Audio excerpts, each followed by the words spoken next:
Hi friends, നമ്മൾ ഇന്ന് discuss ചെയ്യാൻ പോകുന്നത് 7ാം ക്ലാസ്സിലെ 2ാമത്തെ അധ്യായമാണ് ഫ്രാക്ഷൻ അഥവാ ഭിന്നസംഖ്യകൾ.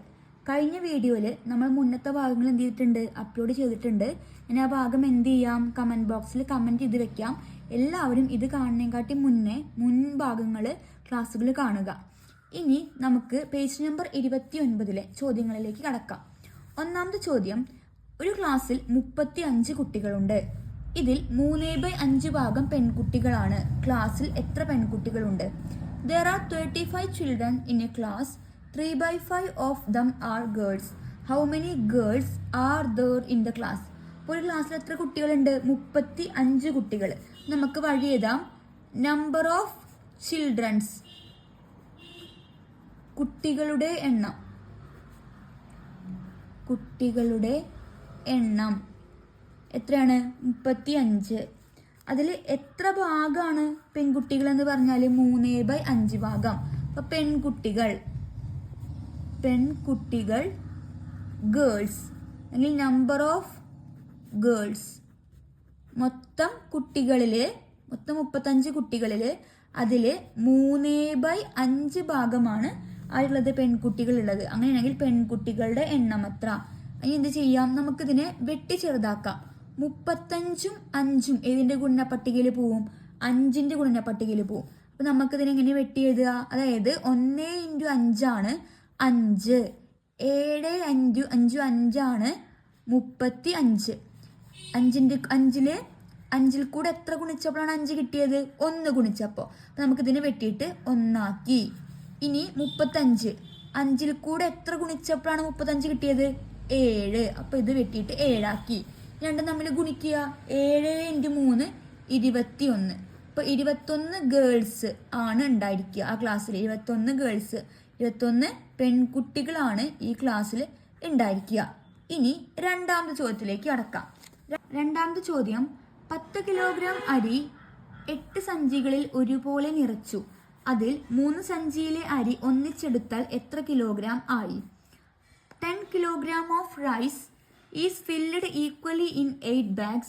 If the rice in 3 such bags are taken together, how many kilograms would there be? അതായത് ആകെ എത്ര അരിയുണ്ട്? 10 കിലോഗ്രാം അരിയുണ്ട്. നമുക്ക് എങ്ങനെ വഴി എഴുതാൻ പറ്റുക?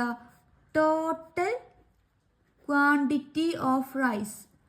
ടോട്ടൽ ക്വാണ്ടിറ്റി ഓഫ് റൈസ്, അരിയുടെ ആകെ അളവ് സമം 10 കിലോ. എത്ര ബാഗുകളുണ്ട്? സഞ്ചികൾ 8. അപ്പൊ നമ്പർ ഓഫ് ബാഗ്സ്, സഞ്ചികൾ സമം 8. ഇനി അതില് 3 സഞ്ചിയിലത്തെ അരി ഒരുമിച്ചെടുത്താൽ എത്ര കിലോഗ്രാം അരി ഉണ്ട് എന്നാണ് കണ്ടുപിടിക്കേണ്ടത്. മൊത്തം 8 സഞ്ചി, അതിൽ 3 സഞ്ചി ഒരുമിച്ചെടുത്താൽ ആ 3 സഞ്ചിയിൽ എത്ര ഉണ്ടാകുന്നു. അപ്പൊ നമുക്ക് എന്ത് ചെയ്താൽ മതി? ഒരു സഞ്ചിയിൽ എത്ര ഉണ്ടെന്ന് കണ്ടുപിടിക്കുക. എന്ത് ചെയ്താൽ മതി? അതിനെ 3 മൾട്ടിപ്ലൈ ചെയ്താൽ മതി. അപ്പോൾ ഒരു സഞ്ചിയിലെ അളവ്, ഒരു സഞ്ചിയിലെ അളവ്, ഈച്ച് ബാഗ് ക്വാണ്ടിറ്റി സമം മൊത്തം എത്ര കിലോ ഉണ്ട്? 10. അതിൽ ആകെയുള്ള സഞ്ചികൾ 8. 10നെ 8 കൊണ്ട് ഹരിച്ചു നോക്കുക. 10 ഹരിക്കണം 8. 8ന്റെ ഗുണനപ്പട്ടികയിൽ 10 ഇല്ല. അപ്പൊ നമുക്ക് എങ്ങനെ എഴുതാൻ വേണ്ടി പറ്റും? 1 8 8. ഇനി 10ന്ന് 8 കുറയ്ക്കുക. 10ന്ന് 8 പോയ എത്രയാണ്? 2 എന്ന് കിട്ടും. അപ്പൊ നമുക്ക് എങ്ങനെ എഴുതാൻ പറഞ്ഞുള്ളത്? First, second, third. അപ്പൊ 1 2/8. ഈ 2/8 നമ്മൾ ഒന്നും കൂടി ചെറുതാക്കണം. എങ്ങനെയാണ്? 2ഉം 8ഉം പോണ ഗുണനപ്പട്ടിക ഉണ്ടോ നോക്കുക. ഉണ്ട്, 2ന്റെ പോവും. 1 × 2 2, 4 × 2 8. നമുക്ക് ഈ രണ്ടും ക്യാൻസൽ ആയി കഴിഞ്ഞാൽ 1/4 എന്ന് കിട്ടും. 1ഉം 4ഉം പോണ ഗുണനപ്പട്ടിക വേറെ ഇല്ല. അപ്പൊ 1/4 ഉത്തരം. അപ്പൊ നമുക്കിതിനെ മാറ്റാം. 1/4 കിലോ എന്ന് കിട്ടി ഒരു ബാഗില്. നമുക്ക് എത്ര ബാഗിലെയാണ് കണ്ടുപിടിക്കേണ്ടത്? 3 ബാഗിലെ. അപ്പോൾ 3 bags, 3 സഞ്ചിയിൽ കൂടിയിട്ട് ആകെ എത്ര അരി ഉണ്ടാവുമെന്ന്. ഒരു സഞ്ചിയിൽ നമുക്ക് എങ്ങനെയാണെന്ന് അറിയാം, 1/4 അതിന് എത്രയായിട്ട് ഗുണിക്കണം? 3 ആയിട്ട്. അപ്പോൾ 1/4 × 3. നമുക്കിതിന് എന്ത് ചെയ്യണം? ഇങ്ങനെ തമ്മിൽ ഗുണിക്കാൻ പറ്റില്ല. അപ്പം നമ്മൾ 1/4 മാറ്റി ചെയ്യാൻ വേണ്ടി പോവാണ്. അതായത് ഈ 1ന്റെ അടിയിൽ 1 ഉണ്ട് എന്ന് വിചാരിക്കുക. അപ്പോൾ ക്രോസ് ചെയ്ത് ഗുണിക്കുക. 1 × 4 പ്ലസ് ഇടുക. ഇനി 1 × 1, 1 × 4 പ്ലസ് 1 × 1 ബൈ 1 × 4. ശ്രദ്ധിച്ച് ചെയ്യുക. 1 × 4, 1 കൂടെ 4, ഒരു 4, 4, 4 പ്ലസ് ഒരു 1, 1 ബൈ 4, 4 കൂടെ 1 കൂട്ടിയ 5 ബൈ 4 എന്ന് കിട്ടും. അപ്പോൾ ഇതിന് നമ്മൾ മാറ്റിയിട്ട് 5/4 എന്ന രൂപത്തിലാക്കി. 5/4 × 3. ഇനി 5 × 3 15, 15/4 ചെയ്ത് നോക്കണം. 15/4 ചെയ്ത് നോക്കാം. 15, 4, 3, 4, 12. 5, 15 12 പോയി കഴിഞ്ഞാൽ ബാക്കി 3. അപ്പം നമുക്ക് എങ്ങനെ എഴുതാൻ പറ്റുക? First, second, third. 3, 3/4 കിലോ. 3ഉം 4ഉം പോണ സെയിം മൾട്ടിപ്ലിക്കേഷൻ ടേബിൾ ഇല്ല. അപ്പം നമുക്ക് ഇവിടെ വെച്ച് നിർത്താം. ഇതാണ് രണ്ടാമത്തെ ചോദ്യം.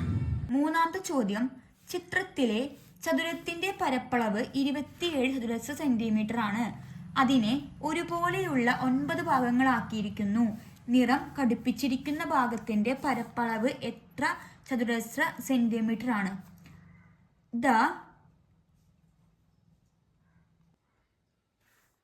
The rectangle in the figure is 27 centimeter square. It is divided into 9 equal parts. What is the area of the darker part of the square?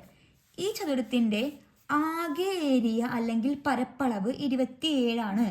ഈ ചതുരത്തിന്റെ ആകെ പരപ്പളവ് ക്വസ്റ്റ്യനിൽ പറഞ്ഞിട്ടുണ്ട് 27 ആണെന്ന്. അപ്പം നമുക്ക് ആദ്യം എഴുതാം ഏരിയ ഓഫ് റെക്ടാങ്കിൾ. ചതുരത്തിന്റെ പരപ്പളവ് എത്രയാണ്? 27 സെന്റിമീറ്റർ സ്ക്വയർ. ആകെ എത്ര 9 ഭാഗങ്ങളുണ്ട്? 9 തുല്യ ഭാഗങ്ങൾ. ഇപ്പൊ 9 ഈക്വൽ പാർട്സ്, 9 തുല്യ ഭാഗങ്ങളുണ്ട്. നമ്മളോട് കണ്ടുപിടിക്കാൻ പറഞ്ഞിരിക്കുന്നത് ഈ ഡാർക്ക് ഷെയ്ഡ് മീൻസ് നമ്മൾ കൊടുത്തിരിക്കുന്നത് കളർ ചെയ്ത് വെച്ചിട്ടുണ്ട്. ഈ കളർ ചെയ്ത ഭാഗത്തിന്റെ പരപ്പളവാണ് നമുക്ക് കണ്ടുപിടിക്കേണ്ടത്. മൊത്തം എത്ര ഭാഗമുണ്ട്? 5 കഷ്ണങ്ങളാണ് ഉള്ളത്. അപ്പൊ നമ്മൾ ആദ്യം എന്ത് ചെയ്താൽ മതി? ഒരു കഷ്ണത്തിന്റെ ഏരിയ കണ്ടെത്തിയിട്ട്, അതും ഈക്വൽ അല്ലേ, അപ്പൊ ഒരു കഷ്ണത്തിന്റെ ഏരിയ കണ്ടെത്തിയിട്ട് 5 ആയിട്ട് ഗുണിക്കുക.